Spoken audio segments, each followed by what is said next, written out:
Барлықтарыңызға сәлем. Мына воркшоптар сериясында осы қарапайым бір бетті версткасын жасап шығамыз.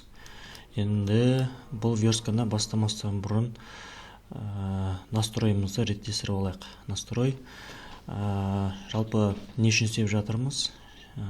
Болашақта осындай заказдар алып, соны толыққанды орындап шығу үшін істеп жатырмыз. Енді ең бірінші ойлануымыз керек нәрсе ол бізге керек пе, және керек болса да қаншалықты керек. Бұл сұраққа жауап беру үшін болашақта кім болғымыз келеді, соны анықтауымыз керек. Мен әзірге екі жолды көріп тұрмын. Біреуі фронтенчик, біреуі верстальщик. Негізінде көп жерде верстканы фронтендтің міндетіне ішіне тығып жібереді, қарастырып. Шын мәнінде екеуі екі бөлек нәрсе. Енді таза верстальщик ол фронтенчикке қарағанда верстканы әлдеқайда шебер жасайды, әлдеқайда мықты жасайды, дұрыс жасайды. Ал фронтенчик қатты бір шебері болуы шарт емес верстка жағынан. Енді мен өзім фронтенчикпін. Енді фуллстек болғасын фронтенд деп қарастырамыз ғой версткаға келген кезде. Сол себепті мына жердегі нәрсенің көбісін мен білмеймін деп ойлайық. Как раз ешқандай дайындықсыз түсіріп жатқан видео, қалай ойлану керек, соған акцент қоюға тырысамын. Ең бірінші, мына жердегі көп нәрсені білмеймін. Алдымда болайын деп жатқан тапсырманы орындау барысында демек көп гуглить етем.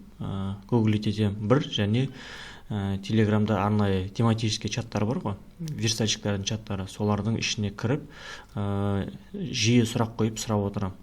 Сұрағанда мынандай верстка жасайын деп жатырмын, мынандай жеріне келген кезде проблема болып қалды, қалай деп гуглить етем, айтып жібересіздер ма деп ше. Осындай сұрақпен жиі шығып тұратын боламын Телеграм чатқа. Егер қалай гуглить ету керек екенін білсем, әуелі гуглить етем. Бірақ кейде әсіресе новичоктарда сондай бір жағдайға тап болып оңай. Қалай гуглить етеріңді де білмейсің. Сол кезде көп қиналмай чаттан сұраған дұрыс. Кеттік. Жақсы. Менде Visual Studio'да ашықтар. Алдында жасап жатқан проектіміз, және ол проект әзірге қалай жалаңаш күйде дейміз ба. Әуелі проектті запускать етейін. Қалай еді? npm арқылы орнатып қойдық. npm run launch. Launch'тен.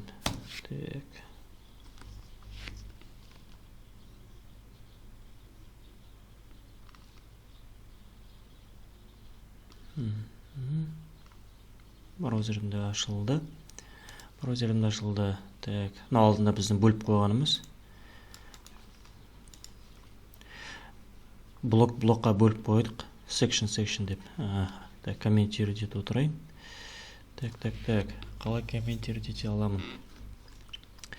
Ете алмайды екенмеш қалай,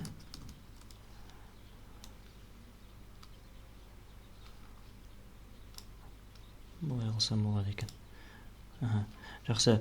Енді төбесіндегі мына блок ол хедер болады.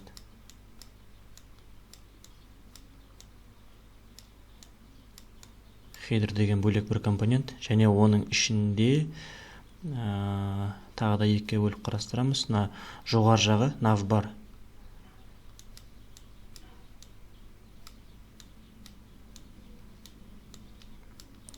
Жоғар жағы navbar, мынау ең басты слайдер. Әзірге слайдер деп қана қоя салайын. Мүмкін main слайдер деген дұрыс шығар, Main слайдер. Жақсы. Енді одан кейін мына бөлікті тағы да бөліп қарастырдық. Бұны категория дедік. Категория. Көрінбей қалды. Жақсы. Категория, және мынаны да бөліп қарастырдық. Бұны не дедік? Бұны біз галерея дедік. мынау галерея.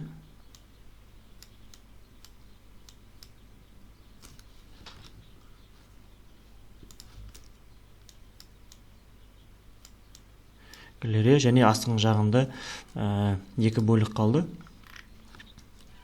Астыңғы жағында мынаусы promo action, ең астында footer. Жақсы, оны біз бөлек-бөлек компоненттерге бөліп қойдық. Мына жерде includes дегеннің ішінде әрқайсысын бөлек-бөлек қылдық, және бас жағында жай ғана көрсетіп қою үшін ішіне бір сөзден ғана жазып қойдық. Section categories, footer, section галерея деп. Так, хедердің ішінде мына жерде navbar құрдық. Так, navbar құрмас бұрын оны алып тастай салайын әзірге. Алып тастай салайын. Қолдан құруға тырысайын.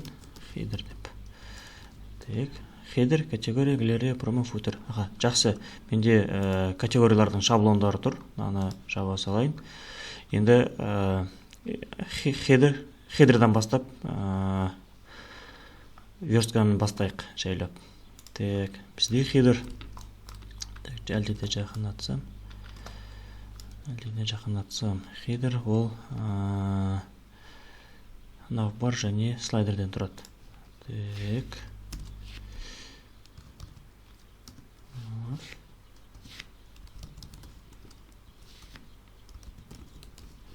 Слайдер дегеніміз не ол?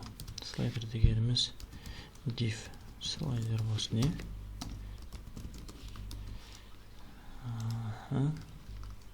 Navbar мен слайдер. Жақсы. Енді алдында бір рет көрсеткен едім. Қалай сырттан ұрлауға болатыны. Ұрлауға деп айтамыз, негізінде ашық нәрсе ғой. Navbar. Осы navbar'ды өзімізге қойып алуымыз керек. Осы жерде екі жол таңдасақ болады. Бірі каждый раз көшіріп отырамыз, либо екіншісі осы bootstrap'ты сразу орнатып аламыз өзімізге.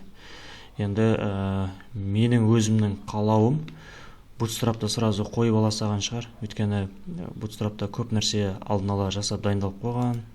Өзінің класстарын қолдана отырып көп нәрсе жасауға болады. Сол үшін bootstrap'ты әуелі орнатып көрейік. Bootstrap view. Мынау view-ға арналған bootstrap сайты. Bootstrap'тың өз сайты қайда? Getbootstrap.com. Енді оның ішінде get started дейік. Бізге npm арқылы орнатқаны керек. Download npm арқылы. npm install bootstrap next десек. Так. npm мынаны тоқтатамыз.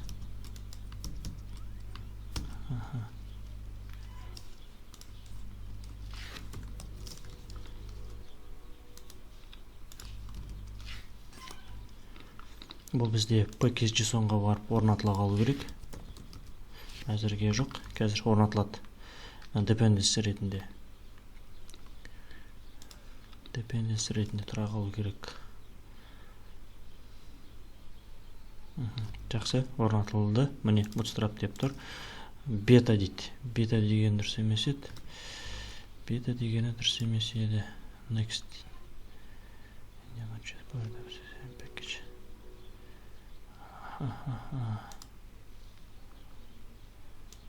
5.0 бетаны орнат деп отыр ғой бізге прям. Так. Bootstrap Java 5.0 4.6x. Так. Бета деген негізі қателері бар деген сөз ғой әлі. Бізге сонда 4.6 версия керек қой. 4.6-нан download-ын қарасақ npm арқылы. npm bootstrap. Так. Аны өшіру керек бізге. Өйткені біз бета версиясын орнатып қойдық. Қазір пока ол өшіп отқан кезде айтып отырайын. Альфа, бета ол тестирование ғой. Бұны разработчиктар қолданады. Реальный проектке бойға емес, андай қателерін тауып көмектесу үшін проект жазып отқан адамға.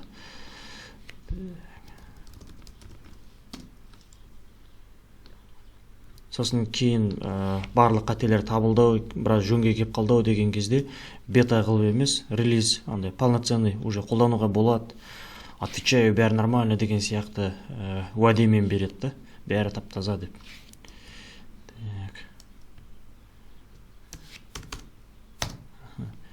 Next дегенді алып салсақ, стабильный версиясын орнатады. Міне, Bootstrap 4.6.0 стабильный, ешқандай бета деген ерлігі жоқ. Так, енді қалай қолданамыз?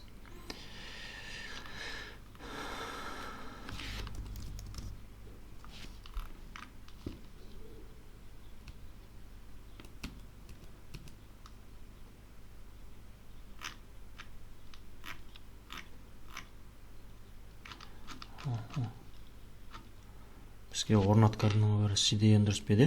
Жақсы, CDN-мен қоя салам, одан да.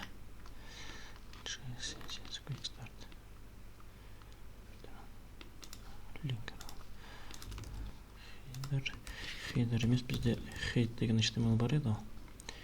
Hate-тің ішіне мынаны қойсам, сақтасам, және JavaScript. Menu of components, functions, special functions.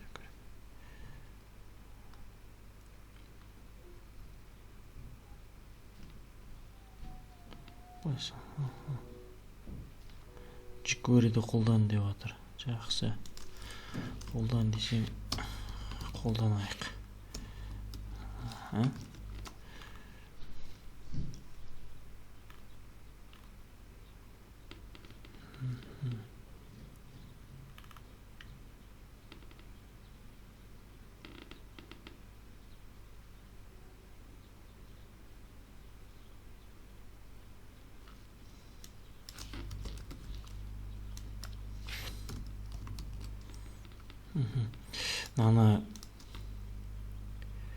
Мана негізі бодидің соңына тық деп отыр ғой, маған дұрыс түсінсем.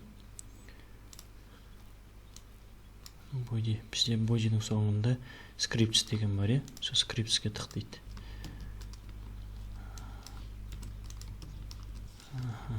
Енді көрейік, қате бар ма, жоқ па? Қате бар дейді. Қандай? Browser sync.